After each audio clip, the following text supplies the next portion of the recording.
अंबाजी भगवान शिव से विलग होकर अपने शरीर को भस्म किया, हिमालय के यहां जाकर के पार्वती जी के रूप में प्रकट हुए। हिमालय पुत्री पार्वती बाल्यावस्था से ही निरंतर ध्यानस्थ रहना शिव अनुराग में। जब किशोर अवस्था हुई, किसी से कोई संभाषण नहीं करती थी माता जी, हर समय भगवान शिव के ध्यान में निमग्न रहना, कठोर तप करना शुरू कर दिया। जो बिल्व पत्र सूख कर गिर जाते थे, माता जी उसको अपने मुख में रख करके पा लेती। एक बिल्व पत्र, अपर्णा, शरीर सूखने लगा। माता जी का नाम अपर्णा, भारी तपस्या। भगवान शंकर को एकदम बोध हुआ कि सती का जन्म पार्वती के रूप में हिमालय के यहां हो चुका है और वो हमारे लिए कठिन तपस्या कर रही है। तो सप्त ऋषियों को बुलाया और उनसे कहा कि जाओ इनके प्रेम की परीक्षा लो। जानते हैं, सब कुछ जानते हुए भी ये होता है। जैसे लोग कहते हैं भगवान जानते हैं अपने भक्त को, तो परीक्षा क्यों लेते हैं? तो पढ़ाया तो टीचर ने ही है, तो सालाना परीक्षा तो होगी ही कि तुम क्या पढ़े हो। ऐसे ही तुम्हारे प्रेम की परीक्षा होगी। तुम हरि को चाहते हो या हरि की रची हुई माया को? हरि की हुई रची हुई माया में आकर्षित हो गए तो 0 आ जाएगा। वो हरि की तरफ देखते रहे, माया से बच गए तो नंबर आ जाएंगे। 100 के 100 आते हैं, यहाँ 98 96 नहीं आते। 2 ही चैप्टर हैं, हरि पसंद कर रहे हो या हरि की माया। हर भक्त के सामने आता है, तो प्रायः लड्डू ही खाने को मिलता है। बचता वही है जो मामे वे प्रपद्यन्ते माया में ताम तरंति थे, केवल हरि। पार्वती पहि जाई तुम प्रेम परीक्षा लेहु, गिरिहि पेरि पठयहु भवन दूरी करेहु संदेहु। हे सप्त ऋषियों, जाओ, हमारी आज्ञा है।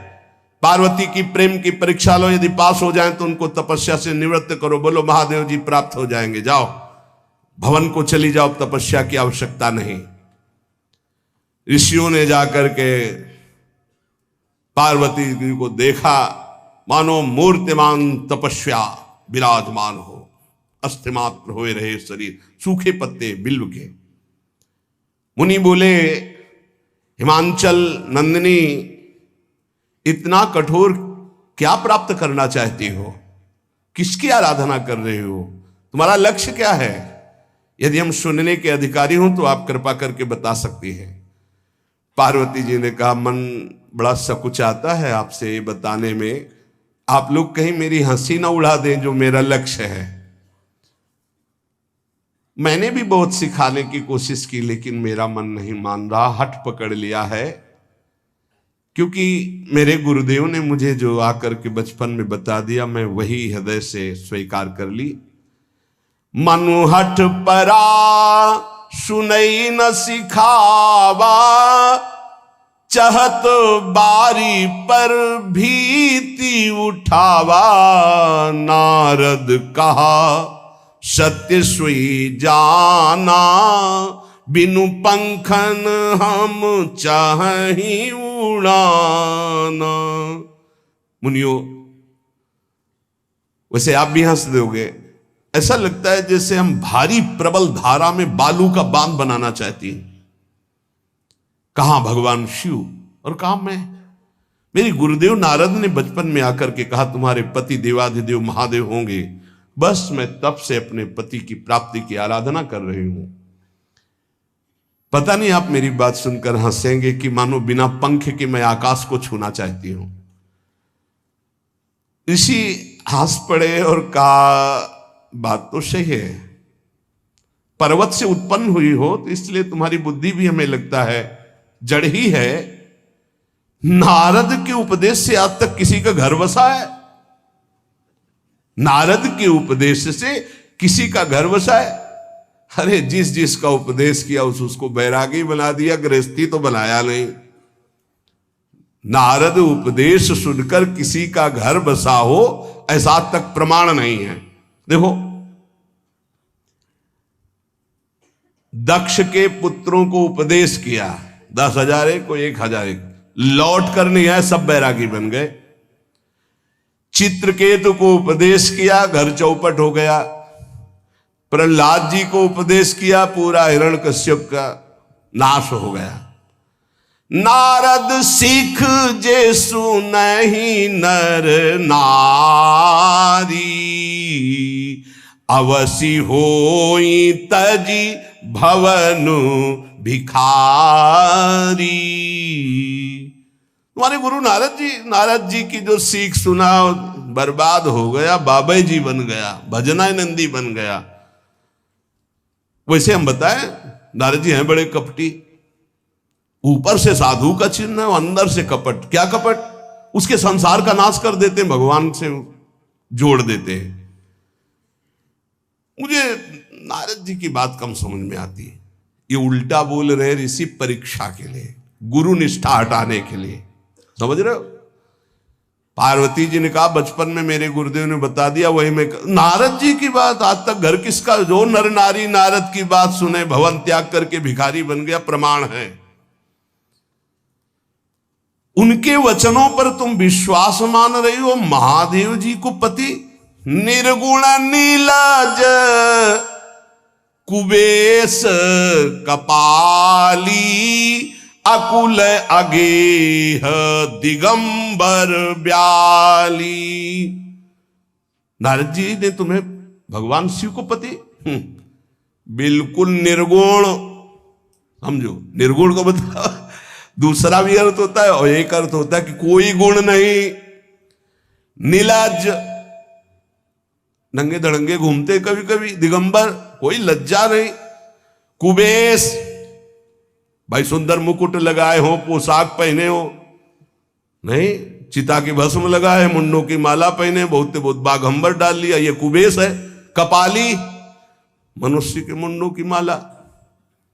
अकुल, आज तक कोई पता नहीं लगा कि किस कुल के हैं महादेव जी, क्योंकि सब कुलों के मूल है, मूल का मूल वही है, उनके मूल कोई है नहीं।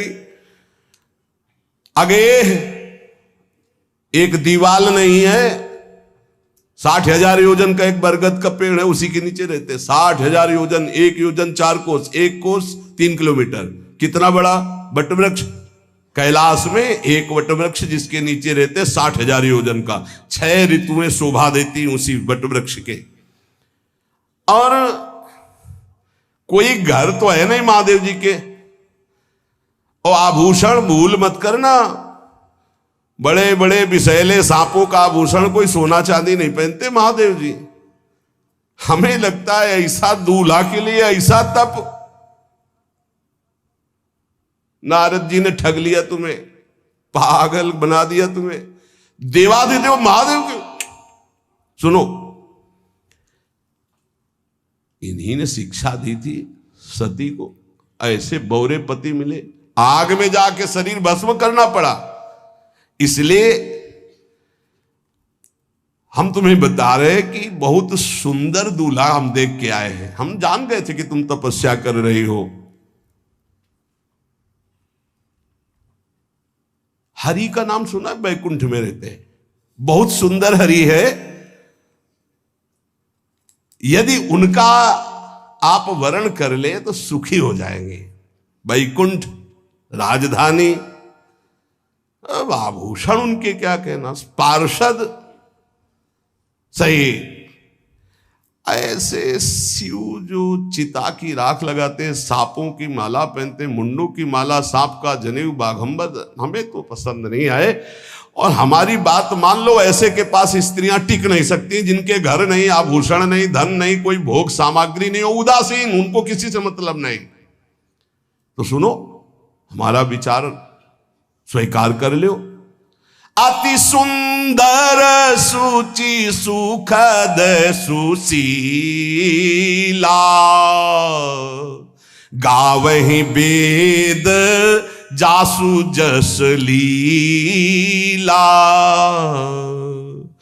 असबर तुम्हि मिलावब आनी। बहुत सुंदर त्रिभुवनपति, बड़े सुशील, गुणवान, जिनका यश वेद गाते गाते अघाते नहीं है, कोई दोष नहीं, सद्गुणों के समुद्र, लक्ष्मीपति वैकुंठाधिपति, तुम्हें कुछ नहीं करना। हां बोलो, वो आएंगे, गरुड़ पे बैठाल के ले जाएंगे, तपस्या करने की जरूरत नहीं। पार्वती जी बहुत हंसी, सुनति विहसी कहा वचन भगवान। अच्छा अच्छा अच्छा, आपने ठीक कहा कि पर्वत से हमारा प्रादुर्भाव हुआ है, इसलिए आपको यह भी पता होगा कि पर्वत बहुत हठीला होता है, जहां डटा है वहीं डटा रह सकता है। सुनो, पर्वत से सोना भी उत्पन्न होता है, जो आग में जलाने पर भी अपना तेज बढ़ाता है, घटाता नहीं। तुम मेरे गुरुदेव के प्रति ऐसा बोले कि वो जिसको उपदेश करते हुए उसका घर उजड़ जाता है, तो बसौ भवन उजरो नहीं डरो, पर नारद बचन न मैं परिहरऊं। अपने गुरुदेव के एक भी शब्द को मैं नहीं काट सकती, चाहे मेरा जीवन रहे या ना रहे। बसन हमारा और हमारा भवन, हमारा श्रृंगार, हमारा सर्वस्व, ये मिले या ना मिले, पर हमारे महादेव जी मुझे मिले। तुम आभूषणों की, वसन भूषण की बात कर रहे हो, ग्रह की बात कर रहे हो, पद की बात कर रहे हो। गुरु के बचन प्रतीति न जेहि, सपने हूं सुगम ना सुख सिद्धि तेहि।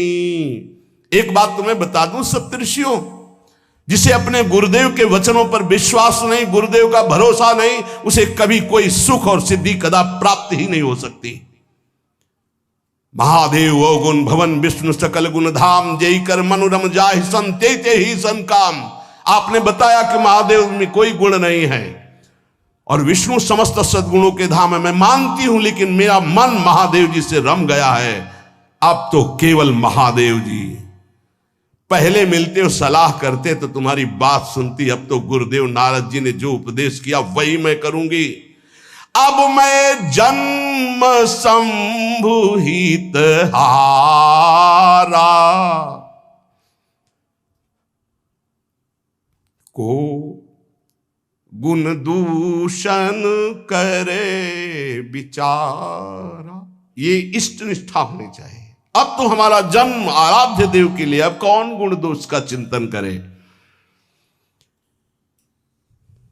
जन्म कोटि लग रगर हमारी, बरऊं शंभुनता रहूं कुमारी। करोड़ जन्म लूंगी, अगर इस जन्म में महादेव जी ने मिले तो करोड़ जन्म लूंगी, हर जन्म तप करूंगी, पर हमारे प्रीतम होंगे महादेव, पति होंगे महादेव। तजऊ न नारद कर उपदेशु, आपु कहीं सत बार महेशु। हजार बार आकर के, सैकड़ों बार आकर महादेव जी भी कहें कि अपने गुरुदेव के वचन छोड़ दो, तो मैं अपने गुरुदेव के वचनों का त्याग करने वाली नहीं। आप जा सकते हैं, बहुत जगत में कुंवारी कन्याएं और कुंवारे वर हैं, उनका ब्याह करा दीजिए। मेरी तो केवल एक ही बात रहेगी, हर जन्म महादेव जी के लिए। समस्त सप्तऋषियों ने साष्टांग दंडवत की और कहा, जगदम्बा आप नित्य शिव की अर्धांगिनी, भगवान शिव ने ही मुझे भेजा था आपकी परीक्षा के लिए। जाओ, भगवान शिव सब जान रहे हैं, ब्याह पक्का, अब आपको तप करने की जरूरत नहीं है। तुम माया भगवान शिव, सकल जगत पितुमात, नाई चरण सिर मुनि चले, पुनि पुनि हर्षत गात। प्रणाम करके सप्तऋषि गए, हिमांचल से कहा, सादर अपनी कन्या को लिवा लाओ और ब्याह की तैयारियां शुरू करो। महादेव जी ब्याह के लिए पहले से ही राजी हैं और समस्त देवता ब्रह्मा जी आदि उनके पास जा रहे हैं प्रार्थना करने के लिए। इधर जब पार्वती जी को लेकर हिमालय अपने घर पे आते हैं, तब भगवान विष्णु, समस्त देवता, ब्रह्मा जी कैलाश पहुंचे, जहां भगवान शिव विराजमान थे। सबने स्तवन किया और कहा, प्रभु बहुत दिन से एक लालसा है, सकल सुरन के हृदय शंकर परम उछाहु, निज नैनन देखा चाहे नाथ तुम्हार विवाह। भगवान विष्णु, ब्रह्मा जी, समस्त देवताओं ने कहा, प्रभु हम सबके मन में एक उत्साह है, आप दूल्हा हो, हम सब बराती हो, आपका विवाह देखना चाहते हैं। प्रभु ये उत्सव देख ले तो हमारा जीवन सार्थक हो गया, आप हां बोलो। कामदेव के मद को चूर करने वाले आपको दूल्हा रूप में देखना चाहते हैं हम सब। स्वामी का स्वभाव होता है सेवक को सुख देना। पार्वती जी ने अपार तप किया है आपके लिए, आप उनको अंगीकार कीजिए। भगवान विष्णु ब्रह्मा जी की प्रार्थना सुन करके भगवान शिव जी ने कहा, तथास्तु, ठीक है, ब्याह पक्का। देवताओं ने नगाड़े बजाए, फूलों की वर्षा होने लगी, देवाधिदेव महादेव की जय के नारे कैलाश में गूंजने लगे। सप्तऋषि भगवान शिव के पास आए, कहा, प्रभु बड़ी अनन्य है पार्वती जी आपकी, अखंड प्रेम है। हमने बड़ा छल करके उपदेश किया, लेकिन उन्होंने कहा कि मैं नारद जी का उपदेश नहीं त्याग सकती, करोड़ों जन्म लूंगी और हर जन्म महादेव जी के लिए। भगवान शिव जी की आंतरिक वृत्ति जो पार्वती जी की प्रीति की है उसे कोई नहीं जानता। बहुत विरह में रहे, ऐसा न समझे कि देवाधिदेव महादेव जी परम उदासीन है, नहीं। सती जी के वियोग में बड़ी विचित्र दशा महादेव जी की हुई थी। सप्तऋषि फिर गए पार्वती जी के पास और कहा, अभी बीच में घटना घट गई, कामदेव गया था महादेव जी की समाधि को भंग किया, तो महादेव जी ने कामदेव को भस्म कर दिया, तो अब ब्याह का मतलब क्या रह गया। भवानी ने कहा, तो तुम क्या अभी तक भगवान शिव को कामयुक्त देखते थे क्या? क्या तुम समझते हो तुम्हारे जान काम अब जा रहा? अरे अब लग शंभु रहे सभी कारा। तुम्हारी नजर में अभी तक भगवान भिखारी थे और अब काम को भस्म किया है। अरे हमने भगवान शिव की आराधना की, हमारे जानी सदा शिव जोगी, अज अनवद्य अकामो अभोगी। मैंने तो शिव को सदा ही योग संपन्न ब्रह्मबोध देखा है। वचन और कर्म से, मन से मैंने यदि भगवान शिव को अपना स्वामी माना है, योगी, अजन्मा, अनिंद्य, काम रहित, भोगहीन, तो निश्चित मुझे प्राप्त होंगे। भगवान शिव के पास फिर सप्तऋषि गए, बोले, प्रभु गजब की निष्ठा है, केवल आपके प्रति प्रेम है। ब्रह्मा जी ने लगन रची, सप्तऋषियों को बुलाया और कहा, ब्याह दोनों तरफ, ये लड़की पक्ष की लगन, ये वर पक्ष की लगन। ब्याह तय हो गया। दिन नक्षत्र घड़ी, नगाड़े बजने लगे देवताओं के लिए, सुमन वृष्टि हुई। ब्रह्मा जी ने सबको बुलाया, हिमालय ने सबको निमंत्रण दिया। बड़े बड़े पर्वत भेंट लेके आ रहे हैं, बड़े बड़े रसनिधि समुद्र भेंट लेकर के आ रहे हैं। वहां भोजन पान के लिए हिमालय के पास कोई कमी थोड़ी थी, रस की नदियां बह रही थी। विविध प्रकार के रस, विविध प्रकार के फल, विविध प्रकार के भोग वहां सब व्यवस्थित किए जा रहे हैं। ब्रह्मा जी ने कहा, देखो सबसे पहले नारायण की समाज रहेगी, दूल्हे की नहीं रहेगी, नहीं तो गाली ही पड़ेगी। हिमालय के यहां प्रवेश पाने के लिए बरातियों में सबसे पहले नारायण, फिर देवराज इंद्र का परिकर, वायु देवता, अग्नि देवता, सब देव, सबसे पीछे दूल्हा की बारात। बात तय हो गई। ऐसे ऐसे सब लगे संवारन सकल सुर, वाहन विविध विमान, हो ही सगुन मंगल सुबद, करहीं अप्सरा गान। सब अपने अपने वैभव संपन्न सब तैयार हो रहे हैं। बोले महाराज दूल्हे को तैयार किया जाए। शिव ही शंभुगन करहीं सिंगारा, जटा मुकुट अहि मोर संवारा। कुंडल कंकन पहिरे ब्याला, तन विभूति पट के हरि छाला। शशि ललाट सुंदर सिर गंगा, नयन तीन उपवीत भुजंगा। गरल कंठ उर नर सिर माला। अशिव वेश शिव धाम कृपाला। कर त्रिशूल अरु डमरु विराजा, चले बसहा चढ़ी बाजही बाजा। देखी शिवहि सुरत्रिय मुस्काही, बरलायक दुल्हनी जग नाही। दूल्हे की तैयारी हो रही भाई। चिता की भस्म, चिता की भस्म, जैसे पाउडर ले गए पहले चिता की भस्म लगाई गई। अब जटाएं बांधी गई। जटा ऐसे त्रिभुवन का विनाश जब करना होता, जटा खोलकर जब तांडव करते तो कोई नहीं बचता। जटा कटा संभ्रमम भ्रमण निलंप निर्झरी, बिलोलवी चिवल्लरी विराजमान मूर्धनि। धगत धगत धगत जो ललाट पट्ट पावके। तीसरा नेत्र मानो विश्व का विनाश करने के लिए उसे पटबंद किए हुए विशाल जटाएं। जटा का तो मुकुट सवार आ गया। अब जटा बंधे का ऐसे सांप, ये मुकुट सांप।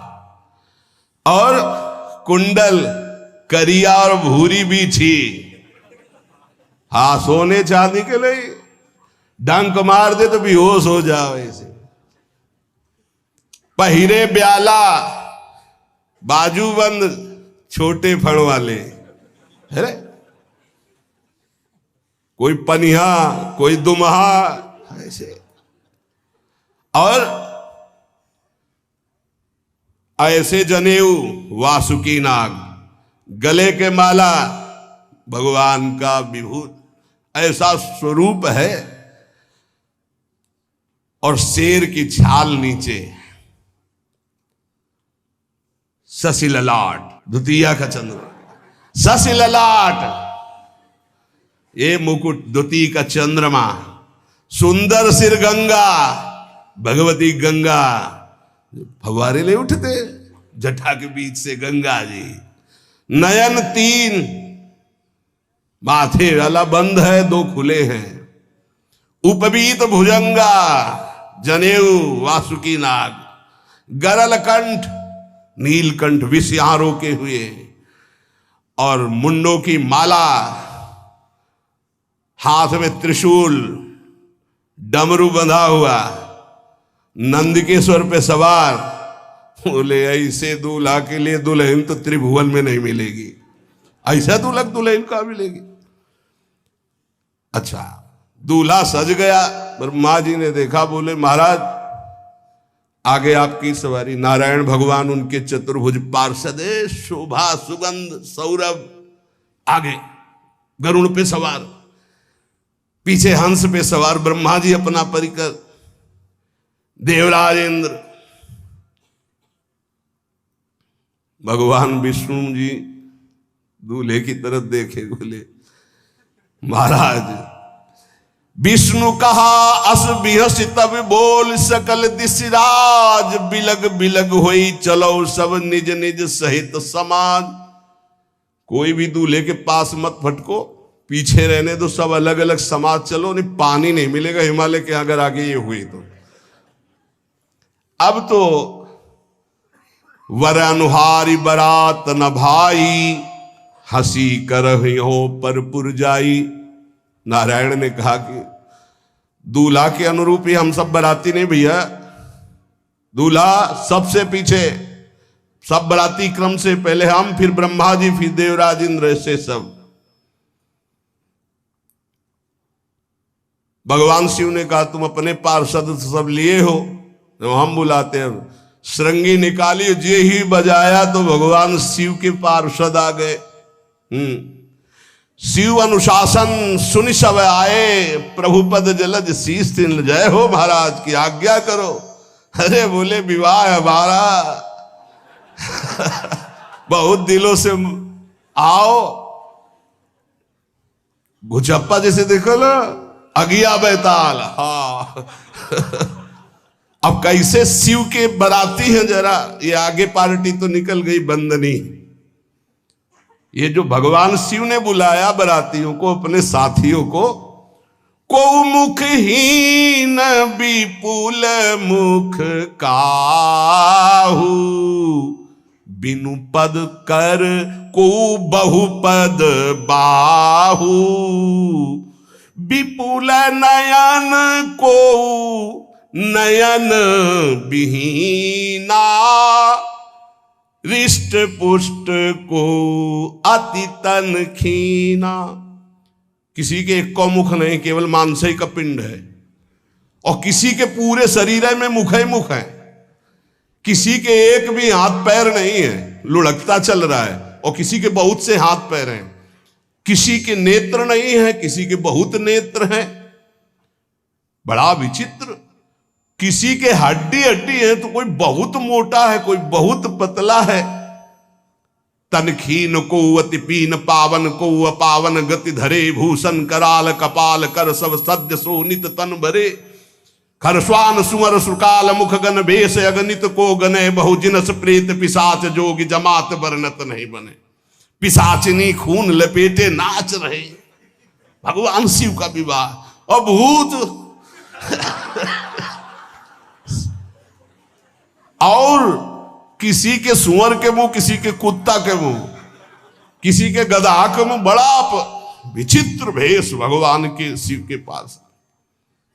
नाचहि गावै गीत, कौन अप्सरा गंधर्व नहीं, परम तरंगी भूत हो, ऐसे बच रहा है।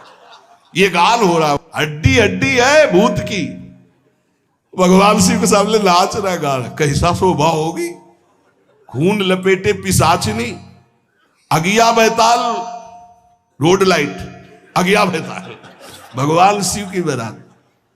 भूत प्रेत बड़े मौजियल, स्वामी का विवाह हो रहा है, खूब छिड़क कर नाच रहे, देख ले तो मूर्छा आ जाए।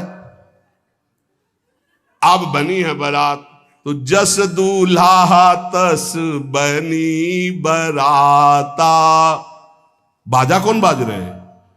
कोई गाल बजा रहा है, कोई मुंह बजा रहा है, वो बैंड थोड़ी बज रहे, कोई चीख रहा है। तो जैसे अलग अलग नहीं, तुरही बज रही, ये बज, वहां कोई बाजे नहीं, सब भूत है, भूत प्रेत पिशाचिनी, ऐसे स्वर निकल रहे हैं।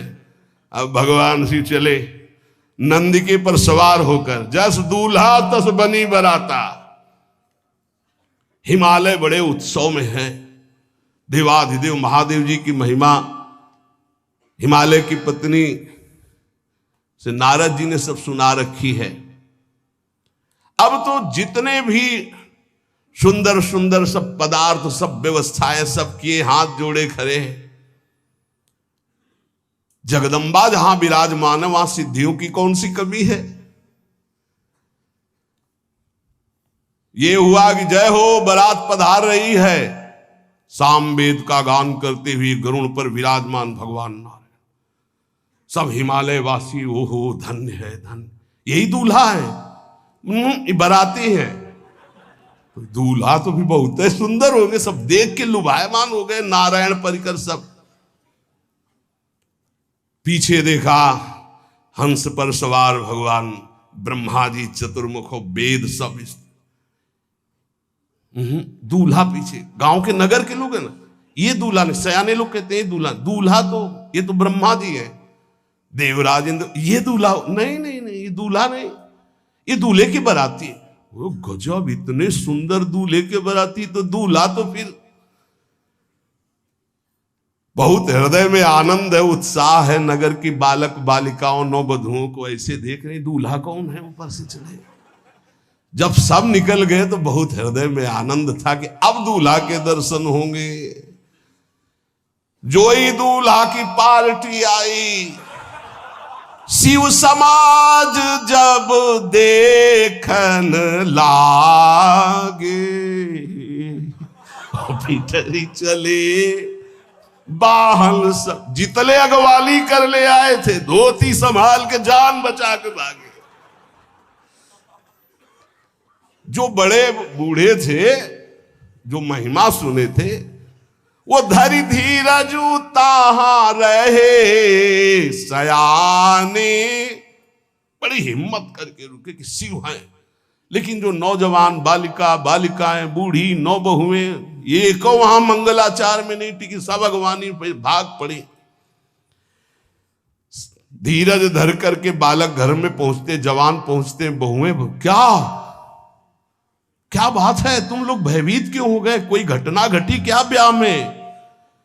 कहीं काह कही जाई न बाता, ये जमकर धार की धो बरियाता। बारात है, यमराज की पूरी सेना आ गई है। भैया दूल्हा देखा कैसा? बोले बरु बौराह बसह असवारा, ब्याल कपाल विभूषण छारा। देखा है दूल्हा? बरु बौराह, बावरा है। क्यों? बैल पे सवार है, सांप की माला पहने, भस्म चिता की लगाए, मुंडों की माला। अरे पूछो मत, ऐसा दूल्हा। दूल्हे के शरीर तन छार ब्याल कपाल भूषण नगन जटिल भयंकरा, संगभूत प्रेत पिशाच जोगिल बिकट मुख रजनी चरा। जी के लौट के बता रहे, भाग्य मनाओ, जो जियत रहा है बारात देखत, पुण्य बढ़ते ही कर सही। जिंदा लौट आए, बड़े पुण्य समझो। जो बारात देख ले और जिंदा रह जाए, बड़े भाग्य तिनके। देखी सो उमा विवाह घर घर बात सब लड़िकन। सबने कहा कि अगर दूल्हा को बाराती को देख के जिंदा रह जाए तो विवाह देख पावेगा, मतलब जिंदा नहीं रहेगा। जो बड़े बुजुर्ग थे वो समझा रहे, देखो भगवान शिव हैं, ये उनकी समाज है। सबको वास दिलाया गया। अब आरती करने के लिए, सुमंगल गाने के लिए नवीन नवीन स्त्रियां पार्वती जी की माता के साथ आ रही हैं। मैना सोने की थाल है, बड़ा आनंद है। दूल्हा का प्रथम दर्शन और आरती लेके जे भी देखा दूल्हा को, यही दूल्हा है। हां, भारी रोष पैदा हुआ कि नारद जी ने बर्बाद कर दिया हमारा घर। हमारी बिटिया सूखे पत्ते खा के इसके लिए भजन करती रही।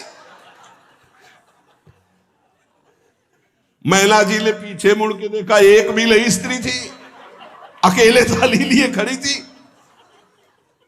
लौट के आई, उन्होंने कहा कि सब भाग क्यों पड़ी? बोले प्राण बचाए, ऐसे ऐसे करिया फुसकार रहे थे। कोई थाली पटक दी, आरती की गई। पार्वती जी को गोद में बैठाला और रोने लगी। बिटिया ऐसे के लिए भजन किए हो, ऐसे के लिए तपस्या किए हो? आंसू भर के कहा कि विधाता की बुद्धि मारी गई। जिसने तुम्हारी जैसी सुंदर कन्या, वो ऐसा बावरा दूल्हा, ये संयोग रचा है। बुद्धि खराब हो गई ब्रह्मा की। कसकीन बरु बौराह विधि जय तुम्हें सुंदरता। त्रिपुर सुंदरी भगवती पार्वती जी अरे जो फल लगना चाहिए कल्पतरु में वो बमूर में लग रहा है। ये आज वही दिल उत्सव, ब्याह का उत्सव भगवान शिव। अच्छा तो मेरा निर्णय सुन लिया जाए मैना जी का, अगर मेरी बात नहीं मानी गई तो हिमालय के शिखर से अपनी बेटी को लेकर गिर के आत्महत्या कर लूंगी, ब्याह नहीं होने दूंगी, फाइनल। तुम सहित गिरते गिरो पावक जरो, आग में जल जाऊंगी अपनी बेटी को लेके, समुद्र में डूब जाऊंगी, लेकिन ऐसे बोरे बोरा जो ये बर है इसके साथ ब्याह नहीं होने दूंगी, पक्का। सब रोने लगी मैना जी का आदेश सुनकर। मैना जी कहती, हाय मैंने नारद जी का क्या बिगाड़ा था, नारद कर में काह बिगाड़ा, भवन मोर जिन बसत उजारा।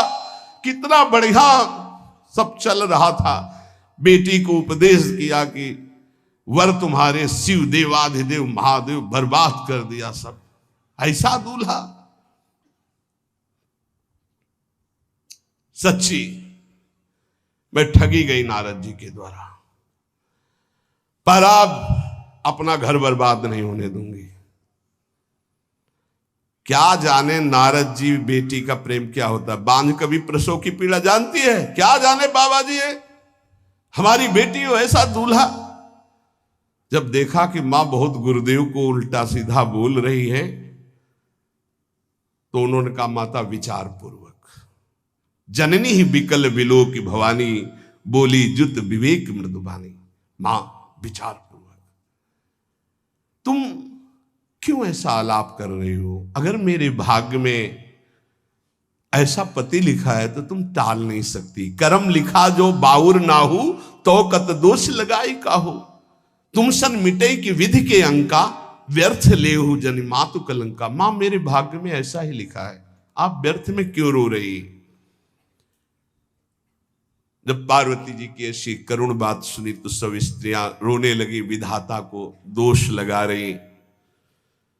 नारद जी के पास हिमालय गए, बोले हम तो संभाल लेंगे, घर में सब गड़बड़ हो गया। अरे इनको समझाते कि ठीक से आते, कैसे आए हैं ये, जैसे विनाश कर ले आए हो। अरे ब्याह कर ले आए, घर में सब बिगड़ गया, मैना बिखर गई, ब्याह बंद, अब नहीं होगा, संभालो जाके। नारद जी गए और जाकर के मैना को कहा, देखो ये इनका बाहरी रूप है, ये जो आपके यहां पार्वती के रूप में जन्मी, ये नित्य इनकी अर्धांगिनी सती है, जो यज्ञ भवन में शरीर छोड़ करके आपके यहां जन्मी, ये इनकी नित्य संगिनी है। आप ऐसा शोक मत कीजिए। नारद जी विविध प्रकार से माता को समझाया। इनके द्वारा एक भ्रम हो गया था, तो इनको शरीर त्यागना आवश्यक हो गया। जब भगवान श्री राम सिया जी के लिए, हे खग हे मृग हे मधुकर श्रेणी, तुम देखी सीता मृग नैनी, ऐसा पुकार रहे, तो भगवान शिव ने प्रणाम किया और सती जी के मन में संशय हुआ। सती जी ने सीता वेश धारण किया।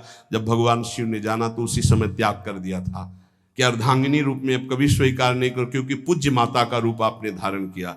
तो मूल बात ये थी, इसीलिए योगाग्नि में जाकर शरीर को भस्म कर दिया और आपके यहाँ पार्वती जी के रूप में जन्मी है। जब नारद जी ने बताया कि आप बिल्कुल धैर्य रखिए, भगवान शिव का वैभव आपने देखा नहीं, ये इनका बाहरी रूप है, समझाया मैना को तसल्ली। बोले अभी दूल्हा रूप आपको दिखाते हैं, आप चुप रहिए। तब मैना के हृदय में कुछ शांति हुई।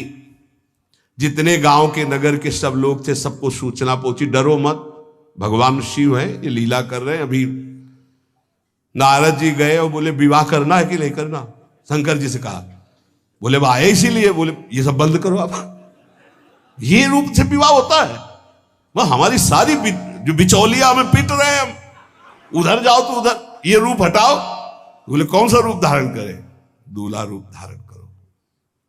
भगवान शिव ने जे भी, बहुत सुंदर शिव है, कर्पूर गौरम जैसे चिदानंद, 16 वर्ष की अवस्था, हाथ में दर्पण और अद्भुत मुकुट धारण किए हुए, जटाएं ढकी हुई, गौर वर्ण वो सुंदर रूप जो देखे सो मोहित हो जाए।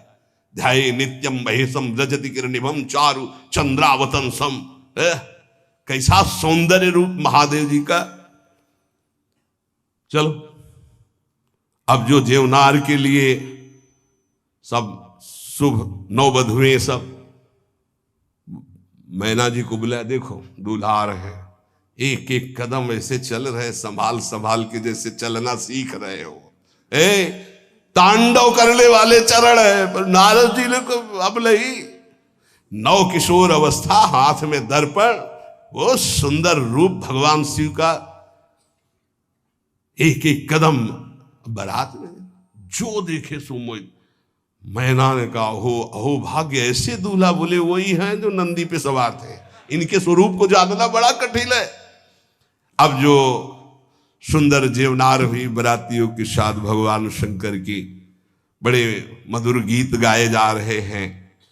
मुनियों ने फिर हिमवान को लगन पत्रिका सुनाई। विवाह का ठीक समय देख करके समस्त देवता और वेद स्वयं मूर्तिमान होकर वेद उच्चारण कर रहे हैं। भगवान शिव का पाणी ग्रहण संस्कार हो रहा है। पार्वती जी जब श्रृंगार करके सभा में आई ब्याह मंडप पे, तो कोई ऐसा नहीं था जो देखकर मोहित न हो गया हो। त्रिपुर सुंदरी अम्बा है, लेकिन सब ने उनके श्री चरणों में सर झुकाया, क्योंकि जगदात्मा महेश पुरारी जगदम्बिका जानि भव भामा सुरन मनन मन कीन प्रणाम। ऐसा सुंदर रूप अम्बा जी का त्रिपुर सुंदरी है। जब वो दुल्हन रूप में पधारी, कोई भी ऐसा नहीं था जो एक बार देखकर मोहित न हो, पर सब श्री चरणों में, क्योंकि जगदम्बिका है, भगवान शिव की आद्या शक्ति है। सुंदरता मर्जाद भवानी जाय न कोटि बदन बखानी। करोड़ों मुखों से यदि वर्णन हो तो इस समय जो पार्वती जी का सुंदर रूप है, नव किशोरी और दुल्हन रूप, पार्श्व में बैठे अत्यंत सुकुमार, कपूर और चांदी की तरह गौर वर्ण, एकदम तेजोमय, विशाल नेत्र, स्वर्ण आदि के आभूषण, कहीं कोई एक बिच्छू सर्प कुछ नहीं, बिल्कुल नव किशोर राजकुमार स्वरूप भगवान शिव। पार्वती का मन रूपी भौरा शिव जी के रूप को देखकर लुभायमान हो रहा है। आज्ञा भई ब्याह प्रारंभ हो। आश्चर्य की बात, गणेश जी का पूजन सबसे शुरू हुआ।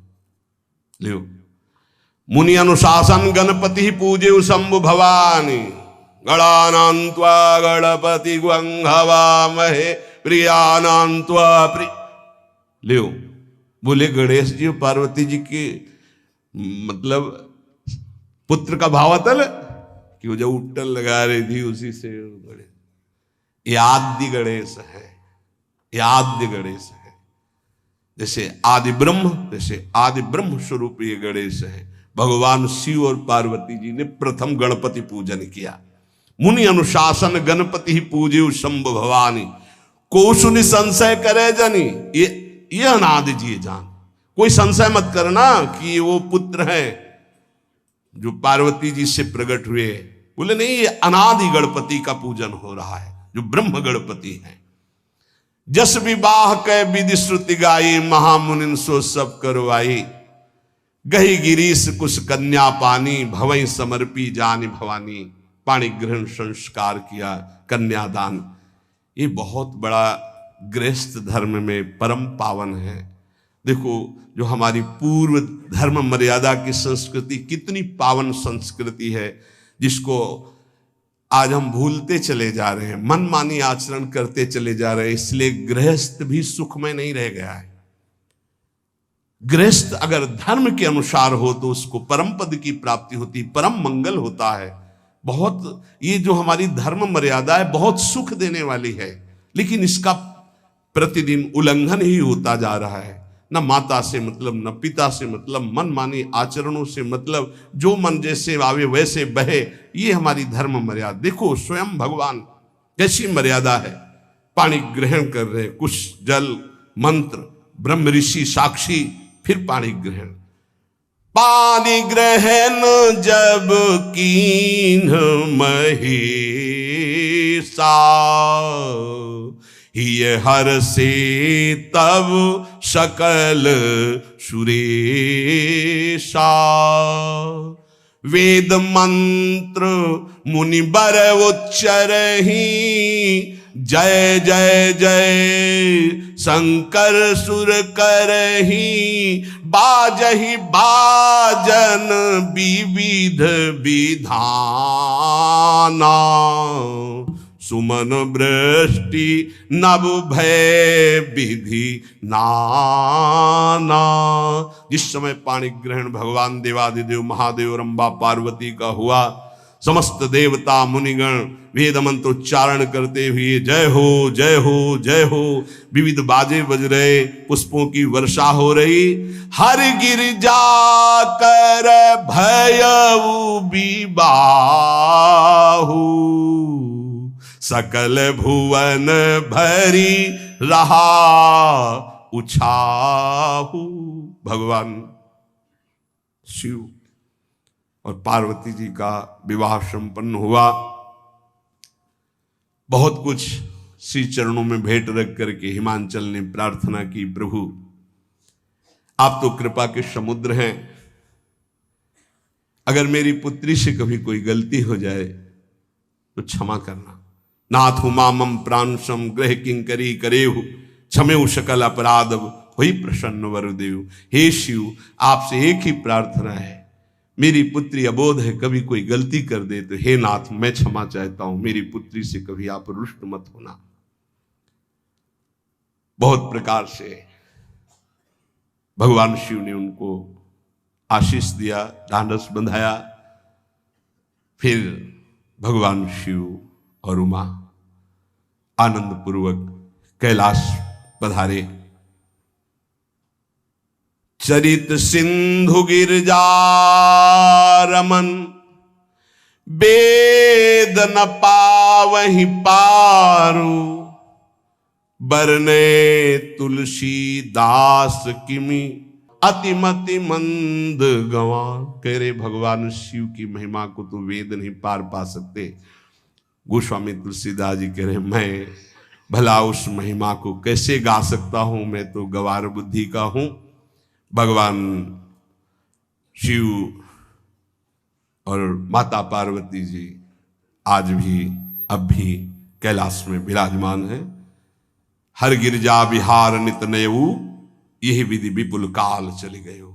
भगवान शिव और पार्वती का जो मंगल में विवाह सुनेगा, भगवान के चरणों में प्रीति, समस्त पापों का नाश होकर हृदय की निर्मलता, हरिहर में प्रीति निश्चित प्राप्त होती है।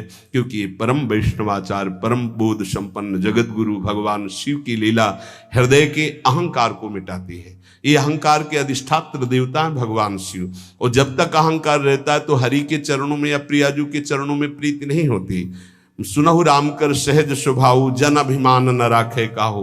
तो भगवान शिव जिस पर कृपा करते तो अहंकार का अपहरण कर लेते और दैन्य भरी भक्ति हरि के चरणों में हो जाती है। इसीलिए भगवान श्री राम अपनी अयोध्या वासियों से हाथ जोड़कर कहा, और एक गुप्त मत सबई कहाऊं कर जोरी, शंकर भजन बिना नर भगति न पावे मोरी। भगवान शिव और पार्वती का ब्याह संपन्न हुआ, आज भी कैलाश में नित्य विहार करते हुए विराजमान है। ऐसे उनके चरणों को प्रणाम करके अपने आराध्य देव के चरणों में प्रीति मांगते हैं। नमः पार्वती पतये हर हर हर महादेव। जय जय श्री राधे श्याम।